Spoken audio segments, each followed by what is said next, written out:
ये कहानी Annabelle doll की है और इस कहानी में आपको ये पता चलेगा कि एनाबेल कौन थी और कैसे ये डॉल एक भूतिया डॉल बन गई। तो कहानी की शुरुआत में हम एक आदमी को डॉल बनाते हुए देखते हैं जिसका नाम सैम्यूल है।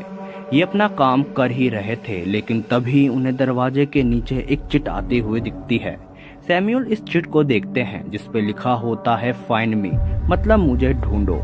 फिर सैम्यूल अपने वर्कशॉप से निकलकर घर की ओर जाते हैं, जहां उन्हें वहां भी एक और चिट मिलता है जिस पे लिखा होता है मैं आस पास हूँ। वैसे ये चिट और कोई नहीं, सैम्यूल की खुद की बेटी एनाबेल लिखती है, जो आगे जाके एक श्रापित डॉल में बस जाती है। पर इस टाइम एनाबेल अपने पिता के साथ खेल रही होती है और सैम्यूल अपनी बेटी एनाबेल को ढूंढ लेते हैं और उसके साथ खेलने लगते हैं। तभी वहाँ एनाबेल की मॉम भी आ जाती है और वो भी उनके साथ खेलने लगती है। पर अगली सुबह जब ये तीनों चर्च से अपने घर की ओर आ रहे होते हैं, तभी उनके कार का एक टायर पंचर हो जाता है। इसलिए सैम्यूल टायर को ठीक करने की कोशिश करते हैं, पर तभी टायर का एक नट निकलकर बीच रोड पे गिर जाता है। इसलिए एनाबेल जैसे ही वो नट उठाने के लिए जाती है, तभी एक कार एनाबेल को टक्कर मार देती है और इससे उसकी मौत हो जाती है। फिर यहाँ का सीन कट होता है और हमें 12 साल का सीन दिखाया जाता है, जहां एक बैंड सैम्यूल के घर की ओर जाती है। उस बैंड के अंदर 6 अनाथ लड़कियां और एक नन होती है, जिसका अनाथ आश्रम किसी कारण बंद हो चुका था। इसलिए वे सैम्यूल और उनके पत्नी के घर रहने के लिए जाते हैं और सैम्यूल उनका स्वागत करने के लिए उनके पास बाहर जाते हैं। तभी हमें उन 6 अनाथ लड़कियों में से एक लड़की जेनिस को दिखाया जाता है, जिसका एक पैर खराब होता है। फिर इसके बाद सभी लड़कियां और नन सैम्यूल के घर जाते हैं और अपना अपना एक कमरा चुन लेते हैं। पर जब जेनिस जैसे ही एक बंद कमरे का दरवाजा खोलने की कोशिश करती है, तभी वहाँ सैम्यूल आ जाते हैं और वे कहते हैं कि ये दरवाजा बंद है और हमेशा बंद ही रहेगा। सैम्यूल ऐसा इसलिए कहते हैं क्योंकि ये कमरा उनकी बेटी एनाबेल का होता है, जिसकी मौत हो चुकी थी आज से 12 साल पहले।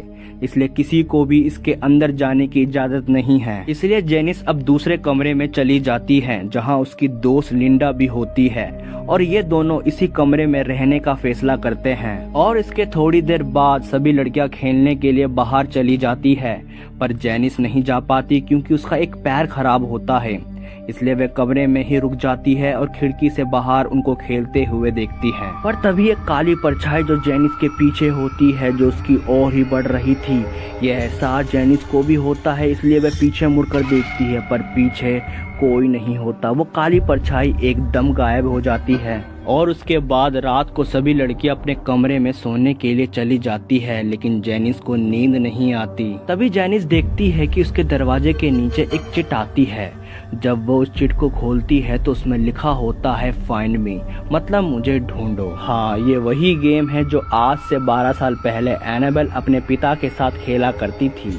पर अब एनाबेल इस दुनिया में नहीं है, तो ये चिट आखिर किसने भेजी? जेनिस को जब ये चिट मिलती है तो वे अपने कमरे से बाहर निकलती है, पर तभी उसे एक और चिट मिलती है एक दरवाजे के नीचे, जिसमें लिखा होता है इन हियर, मतलब मैं अंदर हूँ। ये वही दरवाजा है जो सैम्यूल ने उसको खोलने से मना करा था, पर ये कमरा जो एनाबेल का था, ये कमरा अपने आप ही खुल जाता है। इसलिए जेनिस उस कमरे के अंदर चली जाती है, जहाँ पर उसे एक डॉल हाउस दिखता है, जिसके अंदर एक चाबी थी जो एक अलमारी का था। जेनिस उस चाबी को लेके उस अलमारी को खोल देती है, जिसके अंदर एक डॉल थी जो दिखने में बहुत ही डरावना था। इसलिए जेनिस उस अलमारी को बंद कर देती है और वहां से जाने लगती है, लेकिन तभी वो अलमारी अपने आप ही खुल जाता है। इसलिए जेनिस इस बार उस अलमारी को चाबी से बंद कर देती है, लेकिन एक बार फिर वो अलमारी अपने आप ही खुल जाता है और जो डोल अलमारी के अंदर था, तो जेनिस को ऐसा लगता है कि ये डोल उसे ही देख रही है। इसलिए जेनिस उस डोल को एक सफ़ेद कपड़े से ढक देती है और वहां से खिड़की की ओर जाने लगती है, पर तभी उसके पीछे वही सफ़ेद कपड़ा जिसके नीचे वो डोल थी, वो अलमारी से बाहर आकर जेनिस की ओर बढ़ने लगती है। और जैसे ही जेनिस पीछे मुड़कर देखती है तो वह बहुत ज़्यादा डर जाती है, क्योंकि वो सफ़ेद कपड़ा जेनिस की ओर ही बढ़ रही थी और साथ में वो कपड़ा नीचे से सिरकता जा रहा था। और जैसे ही वो सफ़ेद कपड़ा पूरी तरह हटता है तो वहाँ कोई नहीं होता।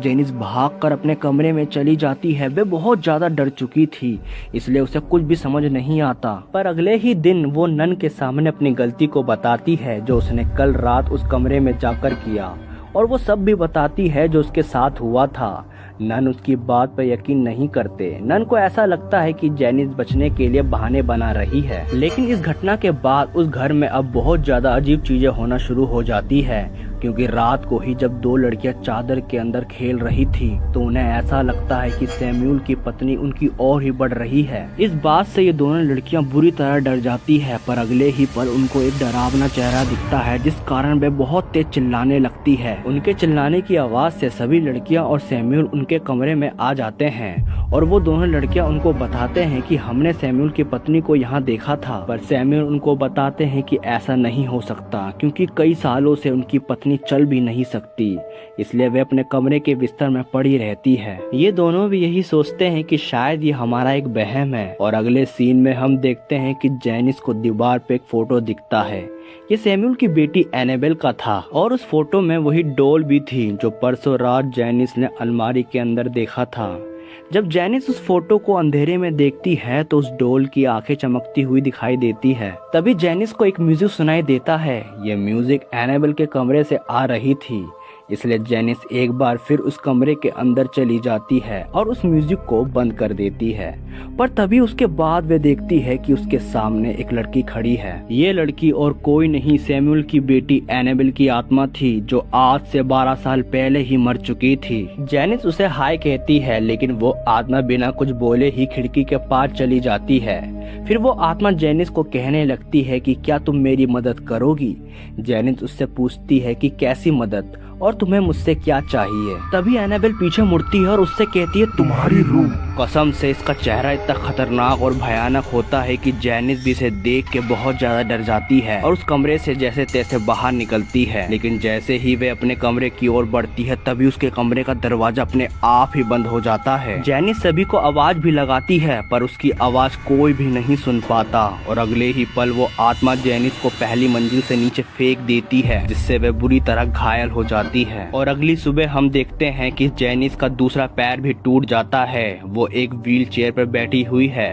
वो सभी को बताती है कि कल रात वो सीढ़ी से नीचे गिर गई थी, लेकिन जेनिस अपने कमरे में आकर नन को वो सब सच बता देती है जो कल रात हुआ था। जेनिस ये भी बताती है कि वो सीढ़ी से नहीं गिरी थी, उसे किसी ने धक्का दिया था। ये सुनकर नन हैरान हो जाती है। जेनिस ये भी बताती है कि उस बुरी शक्ति को मेरी आत्मा चाहिए। और अगले सीन में हम देखते हैं कि जेनिस की दोस्त लिंडा, जो उसकी रूममेट है, उसे पता चलता है कि वो अब एक साथ एक कमरे में नहीं सो सकते, क्योंकि जेनिस के दोनों पैर टूट चुके थे। इसलिए लिंडा को ऊपर अकेले ही सोना होगा। पर जब लिंडा ऊपर जाती है तो उसे एनाबेल के कमरे से कुछ आवाज सुनाई देती है, इसलिए वे चाबी वाले छेद से कमरे के अंदर देखती है तो उसे एक डॉल दिखती है जो कुर्सी पर बैठी हुई है। वो कुर्सी अपने आप ही आगे पीछे हिल रही होती है, इसलिए लिंडा दरवाजा खोल के अंदर देखती है तो उसे कुर्सी पर कोई नहीं दिखता। लिंडा डर के वहाँ से भागकर अपने कमरे में चली जाती है, पर तभी उसका बेड जोरों से हिलने लगता है। लिंडा काफी डर चुकी थी, इसलिए वे बेड के नीचे देखती है तो उसे वही डॉल दिखाई देता है जो थोड़ी देर पहले उसने उस कुर्सी पर देखा था। लिंडा को ऐसा लगता है कि ये डॉल उसे ही देख रही है। तभी एक शैतानी हाथ आता है और उस डॉल को अपने साथ ले जाता है। और अगली सुबह नन जेनिस को धूप में बाहर ले जाती है। वह जेनिस से कहती है कि तुम्हें यहाँ अच्छा लगेगा। ये कह के नन वहाँ से चली जाती है और अगले ही पल जेनिस के व्हील चेयर को कोई धक्का देता है। जेनिस पीछे मुड़कर देखती है पर पीछे कोई नहीं होता। वो बहुत घबरा जाती है और तभी सामने वाला वर्कशॉप का दरवाजा अपने आप ही खुल जाता है और उसके बाद एक बुरी शक्ति जेनिस के व्हील चेयर को धक्का देने लगता है और उसे उसी वर्कशॉप के अंदर फेंक देता है।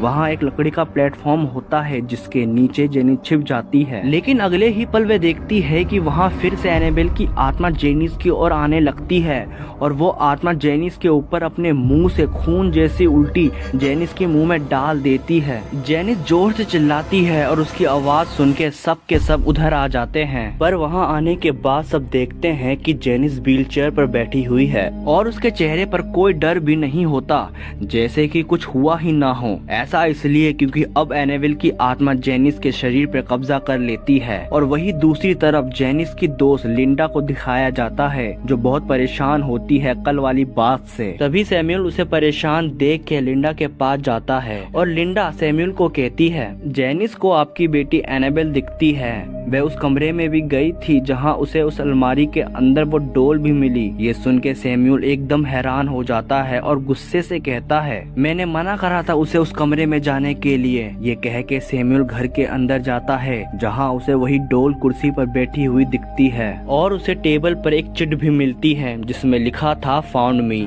मतलब ढूंढ लिया। तभी जेनिस पीछे से आती है जो चल भी नहीं पाती थी, पर वो अब चल सकती है और अब वो एक शैतानी रूप में बदलने लगती है। सैमुअल के हाथ में एक क्रॉस था। वह उस शैतानी शक्ति के सामने क्रॉस दिखाने लगता है, लेकिन एक एक करके उसकी सारी उंगलियां टूटने लगती है। वो शैतानी शक्ति सैमुअल को जान से मार देती है। और उसी रात जब जेनिस सो रही होती है तो लिंडा उसके कमरे में जाती है और वो देखती है कि उस कमरे में वो डॉल भी थी। इसलिए लिंडा उस डॉल को लेके बाहर चली जाती है, लेकिन नन उसे बाहर जाते हुए देख लेती है, इसलिए वह उसका पीछा करने लगती है और लिंडा इस डॉल को लेके एक कुएं के पास जाती है और उस शैतानी डॉल को उस कुएं के अंदर फेंक देती है। फेंकने के बाद जब लिंडा उस कुएं के अंदर देखने लगती है तभी दो काले हाथ लिंडा को पकड़ लेती है और उसे कुएं के अंदर खींचने लगती है। नन जो उसका पीछा कर रही थी वो लिंडा को बचा लेती है, पर वो दोनों बहुत ज्यादा डर चुके थे, इसलिए वो दोनों वहाँ से भागकर सैमुअल के पत्नी के पास जाते हैं और उनसे पूछते हैं कि यहाँ हो क्या रहा है। फिर सैमुअल की पत्नी बताती है कि आज से 12 साल पहले उसकी बेटी एक कार एक्सीडेंट में मर गई, इसलिए उन्होंने उसकी आत्मा को अपने घर में बुलाया था जिससे कि वो उससे बात कर सके और उसे महसूस कर सके। लेकिन कुछ दिनों बाद उन्हें एक चिट मिलती है जिसमें एक रिक्वेस्ट थी। एनाबेल की आत्मा एक डॉल में बसने की इजाजत मांगती है ताकि वो इस घर में हमेशा उनके साथ रह सके। इसलिए उन्होंने उसको इजाजत दे भी दी क्योंकि वो भी चाहते थे कि उसकी बेटी की आत्मा उनके साथ हमेशा रह सके। लेकिन उसकी आत्मा उस डॉल में बसने के बाद उसकी शक्ति और भी बढ़ गई, जिससे कि वो अब उन्हें दिखने भी लगी थी। हालांकि वो उसको छू नहीं सकते थे, पर वे उनके आसपास रहती थी और उन्हें ये एहसास अच्छा भी लगता था। पर एक दिन उन्हें पता चला कि वो उनकी बेटी थी ही नहीं, वो कोई और ही बुरी आत्मा थी जो उन्हें धोखा दे रही थी। इसलिए सैमुअल की पत्नी उसके पास जाती है क्रॉस लेके। तभी वे बुरी आत्मा अपनी असली रूप में आ जाती है और उनके ऊपर हमला कर देती है, जिससे उनकी एक आंख भी खराब हो जाती है। और उसी दिन के बाद आज तक सैमुअल की पत्नी कभी चल भी नहीं पाई। इसलिए उन्होंने चर्च से मदद मांगी ताकि वो बुरी आत्मा हमेशा के लिए मुक्त हो जाए। इसलिए उन्होंने एक अलमारी के अंदर चारों तरफ बाइबल के पन्ने चिपका दिए और उस डोल को हमेशा के लिए उस अलमारी के अंदर बंद कर दिया। उन्होंने ऐसा सोचा कि ये शैतान हमेशा के लिए मुक्त हो गया। इसलिए सैमुअल और उनकी पत्नी अपने गुनाहों को सुधारने के लिए अनाथ लड़कियों को अपने घर में पनाह दी। लेकिन शायद वो शैतान यही चाहता था, इसलिए ये शैतान फिर आजाद हो गया। सैमुअल की पत्नी नन को ये सब बता ही रही थी, पर घर के दूसरे तरफ जब सारी लड़कियां जेनिस के पास जाती है और उसे अपने पैरों पर खड़ी देख सभी लड़के हैरान हो जाते हैं। पर तभी जेनिस उनके ऊपर चाकू से हमला कर देती है। वे सभी लड़कियां वहां से भागकर नन के पास चली जाती है और नन सभी लड़कियों को कहती है कि जल्द से जल्द तुम सभी लड़कियां पुलिस को फोन करो और घर के बाहर जाओ। फिर उसके बाद नन ऊपर जाती है जहां पर वो देखती है कि लिंडा और एक लड़की कमरे में फंसे हुए हैं। पर अगले ही पल जेनिस अपनी शक्ति से नन को हवा में उठा लेती है और शीशे से टकरा कर उसे बेहोश कर देती है। और उस कमरे में लिंडा और दूसरी लड़की ये देख के डर जाती है और उस कमरे से भागने लगते हैं, पर भागते समय लिंडा नीचे गिर जाती है। तभी एनाबेल लिंडा को उसी कमरे में खींच लेती है। और दूसरी तरफ हमें दिखाया जाता है कि सभी लड़कियां सैमुअल की पत्नी के पास जाते हैं ताकि वह उन्हें भी अपने साथ उस घर से बाहर ले जा सके, लेकिन उनकी मौत हो चुकी थी। ये देख के सभी लड़कियां डर जाती है और भागकर घर से बाहर निकल जाते हैं। और उसी घर के अंदर हमें लिंडा को दिखाया जाता है जो एक अलमारी के अंदर छिपी हुई है। ये वही अलमारी है जहां एनाबेल का डॉल पिछले 12 साल से कैद था। उस अलमारी के अंदर वो डॉल भी थी जो लिंडा को लगातार देखी जा रही थी। तभी अलमारी का दरवाजा खुलता है और बाहर जेनिस थी जिसके अंदर अभी भी एनाबेल की आत्मा थी।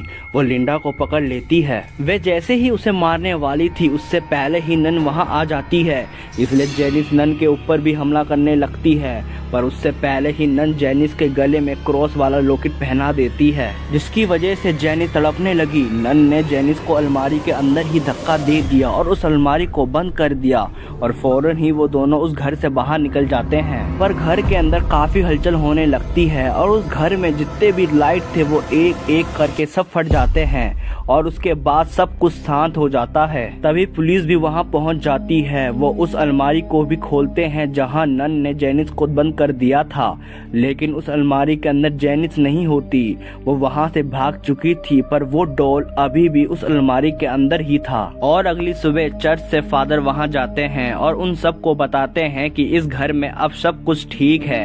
पर लिंडा कहती है कि लेकिन ये डॉल अभी भी यहीं पर है। फादर उनको बताते हैं कि ये डॉल तो सिर्फ एक जरिया थी, पर अब वो बुरी शक्ति कहीं और चली गई है। फादर उन लड़कियों को कहते हैं कि क्या ये डॉल किसी को चाहिए, लेकिन सब के सब मना कर देते हैं और इसी के साथ ये मूवी यहीं खत्म हो जाती है।